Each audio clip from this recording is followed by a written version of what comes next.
Yes, everybody, welcome back to the channel. My name is Howson, and this is a tactical preview and a little bit about how you're going to expect Roma to set up and to play against Manchester United. Europa League semi-final. It's time to get over that little hurdle this time, isn't it? It's time to actually put ourselves in a final. We've done all right getting the semi-finals under Ole Gunnar Solskjaer, but unless we want to start having this semi-final label really stick, it's time to push through, make it one more stage further and get to a final. And to be honest, against Roma, you can do that. Like, I don't want to be complacent coming into this one, but it's an achievable aim to get through to a final when you've got Roma facing you. So let's have a look what they're all about then. So Roma are currently lying 7th in Serie A. In their last 5 games, they've drawn 2, lost 2, won 1. So they are not in great form. Their away form in the league is considerably below average, I would say. It's 5 wins, 3 draws, 8 losses in 16 away games, which is a little bit different to how they're going at home. They've got 11 wins, 4 draws, and only 2 losses at home in the league. And they did beat Ajax in the last round, so they aren't to be taken that lightly. They can still cause an upset. And even though Ajax were flying, they found it difficult against Roma. And we could as well if we don't take them serious. The last time we played them was that 7-1 game. One of the best atmospheres I've ever experienced at Old Trafford. It was amazing. But, you know, this is going to be a bit of a different one. No fans and certainly no atmosphere, but still just as an important game of football. Starman-wise, you're looking at Borja Mayoral, currently on loan from Real Madrid. He's a striker, and he is their top scorer this season. He's got 15 goals. He also registered 6 assists, so 21 goal involvements for him this season. No penalties in that either, which is an interesting one. That would boost his numbers if he had that. He is currently the joint top scorer in the Europa League this season with 7. He's a pretty well-rounded player. He's good at holding the ball up. He links the ball really well. He's pretty pivotal to the way they play because they like to go narrow with their forward three, and his ability to hold it, set, spin in tight spaces is really good, and he brings players into the game around him, and he's probably underrated assets are what he does off the ball, not just what he does in terms of putting the ball in the back of the net. He's been likened a little bit to Karim Benzema, which obviously is massively high praise, but I understand where you see that sort of comparison. I think you've got to be physical with him. I think you've got to get Harry Maguire right tight on him, be proper on top of him, and see if you can unsettle him. I would almost liken him to a bit of an English-style forward, an older English-style forward. Certainly not the current modern style of English forward, but he's someone that I think you've got to go and bully with, and English defences really shouldn't be too concerned with that, and it's certainly not something that they would say they've never seen before, so I think you can be all right with him, but he is the one to watch. Formation-wise, they play a back 3, and it's a 3-4 2-1 formation that they play, and it generally morphs into a 5-4-1 when they're defending, and sometimes when they're attacking it can look like a 3-2-5 pretty much. So the fullbacks are up and down, they provide the width and they provide the extra numbers both in attack and in defence when they're going back. Starting 11 wise, it's probably going to be Lopez, Cristante, Smalling, remember him, Ibanez and Karsdorp, Diawara, Veretout, Spinazzola, Pellegrini, Mkhitaryan, remember him, and Mayoral up front. They have a couple of injuries, but no one major that's going to make a massive impact for them. Mancini is suspended, though, and he is a bit of a big miss for them. And they've also got Edin Dzeko, but Dzeko's probably not going to be starting this game. He might be on the bench, and if he comes off the bench, you could see if they go direct to him, that could be a bit of a problem for United, certainly for Lindelof, the way Lindelof likes to play. But he's probably not going to start because he hasn't scored in 12 league games. And it's the longest drought he's had in 13 years.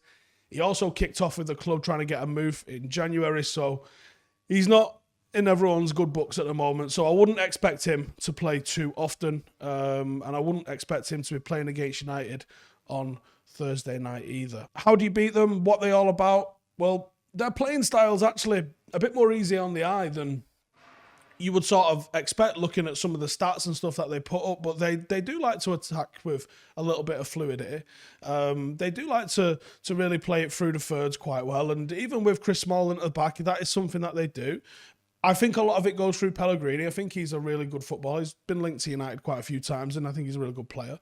Under Fonseca, they're a team that likes to build their way through the thirds. They do like the possession-based team. They're not like a Manchester City where they're just going to pass. They're looking at about 53% possession on average, so they can go a little bit more direct. They can go forward when they need to, but they also like to have the ball and to stay in possession. They've only played 33.5 long balls per game, considering they average 464.4 passes per game. It's a low number. The average number of long passes definitely depends on the type of opposition they're playing. If they're dominating a game, you're not going to see them going long. And if they're not dominating a game, you are going to see them start to try and boot their way out of trouble by going direct. Under Fonseca as well, they do like to play with a bit of a high line, and they do like to play in the opposition half of the field against United. As we've seen, that is going to be absolutely deadly. Chris Smalling is not keeping up with Marcus Rashford. And that's obviously a big way that United can get in between these here. That high line is going to be what undoes them, I think, against United. Once they're in the opposition half, their creative outlets become a bit more important to him. That's when you're going to see the likes of Pellegrini get on the ball. They also sort of try and overload those central areas and really only go to the wing backs as a bit of a bounce pass or to advance down the channel, but they stay strong and solid and pack the middle. It's a real overload in the sort of central area that they'll have with it, which means it will be Fred and McTominay that we see line up against them. They've scored 58 goals in Serie A this season, which puts them at 7th in the league. And they've conceded 51 goals this season, which puts them at 12th in the league. So they're not amazing on either front. Spinazzola is extremely attacking. He's the left wing back. He's the one that they're going to look to try and play through. He likes to beat a man. He's dribbled past 66 players this season in the league, which puts him as the 5th most in the league and the number 1 out of all the defenders. And of course, you've got Pellegrini, who is their main creative outlet. He's looking at around 2 key passes per game, which is more than anybody else on the team. And like we said, they average about 53% possession, which means that they're going to want to try and play a bit of a possession-based game. And if they do bring on someone like Dzeko, they might go a little bit more direct to him if United are pressing them high and pushing them back into their own box. But it's the high line. It's the real high lines, I think, what's going to do them. So how do United beat them? Well, the 3-4-1-2 means they're very susceptible to being stretched and short for numbers when you play on the counter because their fullbacks get really high, almost into the final third when they're attacking, which means that you're only looking at 3 to cover the entire width and depth of the pitch. And with the pace that United's forward line has got, it's going to be an absolute massacre. It's the perfect thing for Manchester United, this. It really is. And it's the perfect thing to have Cavani involved in that link-up play and as a focal point further up the pitch. The centrality of the way Roma play means it's going to be difficult to penetrate through the middle with build-up play. But if you go wide, I'm looking at Luke Shaw and Marcus Rashford partnering on that left-hand side. I'm looking at, I think it'll be Greenwood on the right-hand side. And I'm thinking we have to try and go wide, try and draw out one of the centre-halves. Go wide fast. Don't go wide slow. Go wide quickly and make it so our wide players, Marcus Rashford, Mason Greenwood, are up against wide centre-halves, not full-backs. That wide centre-half is an extra level of protection. If you can skip past him, take him out of the game, or even play a 1-2 around him, then you're going to be plus numbers in attack versus the defence, and that's when you're going to absolutely massacre him. If you can drag a wide centre-half out into that wide channel, the amount of space someone like Cavani is going to have in the middle is going to be ridiculous, and it'll be a murder on your hands if he gets that sort of space in the centre there. So, Cavani, I assume he's playing because it's ridiculous to give him 4 minutes against Leeds if he's not. But yeah, now the other thing that you have to consider really is if Roma do decide to sit back and surrender possession, they're going to sit in a defensive unit, probably not with 3-4-1-2. It's probably going to be more, like we said, a 5-4-1. And honestly, that's a nightmare for what United want to do. And if I'm Fonseca, if I'm Roma, I'm looking at how United have played this season. I try and let us play on the counter. I try and let Roma play on the counter. I make United have the ball. I sit back. I have my 5 across the back. What having a 5 across the back gives you, and especially when you play Manchester United, is I know Bruno's going to ghost in. He's going to live in the D, and he's going to be looking to make runs into the 6-yard box and in and around the penalty spot. He loves it in that sort of area. I know Mason Greenwood's going to want to come inside. I know Marcus Rashford wants to come inside. I know Cavani's going to be buzzing around inside the box. That's the 4 players from Manchester United that are going to be inside the box. I've got 5 players. I'm sound. We can go man for man, and I can have my most vocal leader set off and organise and talk to him and not have to worry about defending somebody, but just making sure everyone else does their jobs. And in tandem with the goalkeeper doing that, you can make a pretty solid defensive unit that's extremely hard to break down. In front of that, you're also going to have your 2 defensive midfielders, because that's really what they line up with.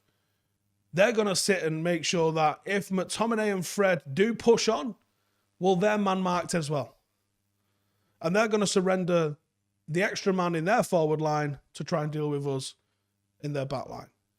That's what they're going to do. Or that's what I would do if I was them. And I would look to hit us on the counter, because you can get a nil out of United if you can have a rigid structure and do that sort of stuff. My Manchester United 11 to face Roma, I would go with, I think this is becoming United's go-to 11 at the moment. Oh, is it going to be De Gea or Hendo? I think it'll be De Gea. And I think that might be a mistake. But I'm going with De Gea. I'm going with Wan-Bissaka and Luke Shaw. It'll be Maguire and Lindelof. And I think it will be McTominay and Fred with Bruno in the 10. I don't think Paul Pogba gets a look in away from home. I think he probably plays the home leg. Again, I would understand if he played him left wing, put Marcus on the right, but I don't think he's going to do that. I think it's going to be Mason. I think it's going to be Marcus. And I think it's going to be Cavani. I wouldn't mind seeing Donny van de Beek in this if we're going to have so much of the ball. Fred's a waste. Depends how they line up. If they come and go for us, what we have, we'll play fine against it. If they're going to sit off against us, we're in trouble. We are in trouble if it's going to be McTominay and Fred. So I would like to see United really go exciting, because even if they go with their try and play football in your half team, someone like Donny or Paul Pogba being on the ball instead of McTominay or Fred, because I think you need one of them, probably go with Fred. I think if you can have someone that's got a real killer ball in them, it takes away the sole focus of creativity away from Bruno, and it gives you more options, more outlets, and it means that when you do counter, you can counter quick, and you can counter effectively, you can put it in the right area, rather than requiring extra touches, extra passes to make sure, because Fred and McTominay don't have the range of passing Pogba or Van de Beek have. Get the ball into the final third, isolate someone, beat him, score. That's what I would like to see happen from Manchester United, and I want to see us really push now. Now is the time. This Manchester United team belongs in a final. Let's do it.